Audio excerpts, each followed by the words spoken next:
friends, welcome back to one more episode of Cutting Edge. Well, my wife, she winked my arm behind my back and threatened to break it if I didn't cook anything healthy, as if what I cook is not healthy. Yeah, meat with meat on top. Anyway, today we're gonna make for you yellow split peas, aka Fava, directly from Santorini, which actually has been growing there for the last 3,500 years in the rich volcanic soil. Stay tuned.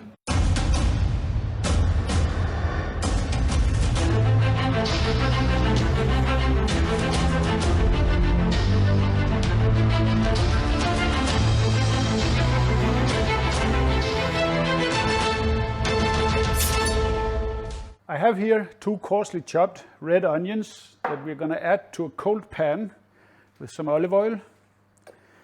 And then we're going to start it on medium-low like this to warm up slowly so that we caramelize them slowly from the inside. We don't want them to go into a very hot pan because then they burn on the outside. When the onions, they are coming translucent and starting to caramelize like this, we're going to create a spot in the middle here.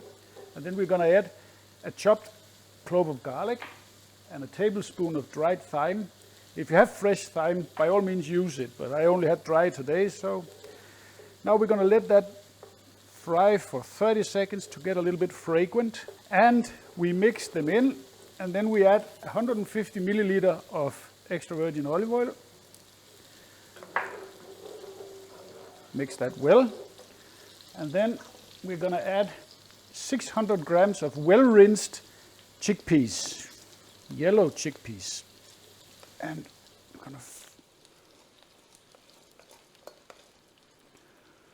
we're going to fry these for just a little bit.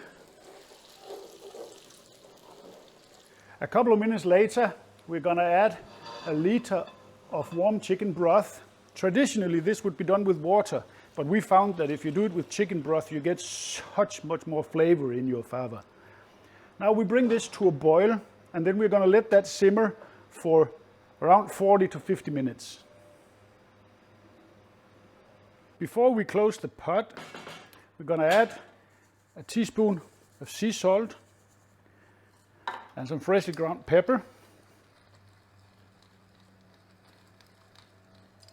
And then on with the lid.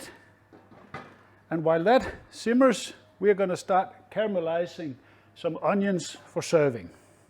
And here I'll show you a little trick that makes them extra good. Let me just start this up. So we want it on low like that. And we're going to add again the onions to a cold pan.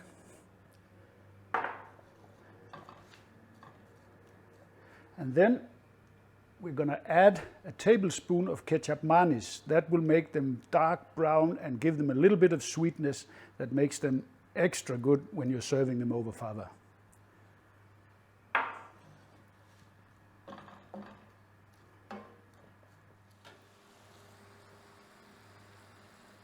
After 35 minutes, they're starting to get thicker, as you can see, but they're still hard. So I'm going to add a little bit of boiling water. And actually, the recipe called for 500 grams of split peas and 1 liter of liquid. But I like to add them a little bit higher amount of chickpeas because then you can adjust the thickness at the end. If you put too much liquid from the beginning, it's going to get watery and it's not nice. When our peas are nice and soft, we're going to kill the heat, and then we're going to add the juice of 2 lemons from our own garden, by the way. And then we're going to blend it.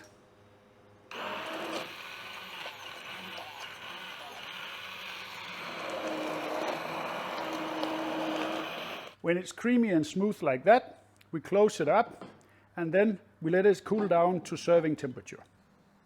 Fava is a nice dish, but it is inherently a side dish. Hey, in Greece can be also a main course. Yeah, that might very well be, and I live in Greece, but I am Danish. And of course I have a trick up my sleeve.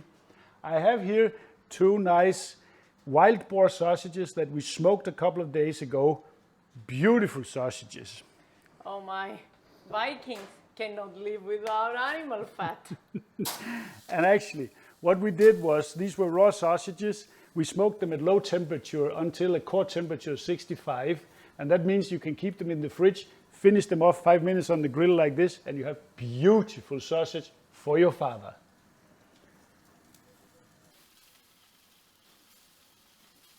My sausages, they're ready now with a core temperature of 75, 76 degrees and a nice char on the outside.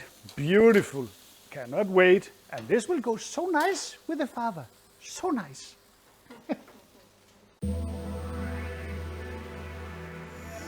So, are you ready to try our side dish? It's a main course.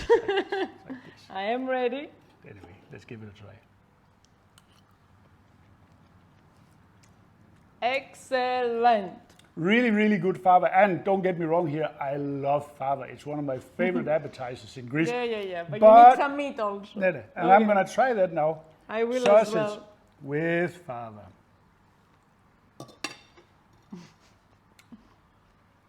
That's a perfect combination. You really should try this at home. It's easy, very tasty. Who's your cook?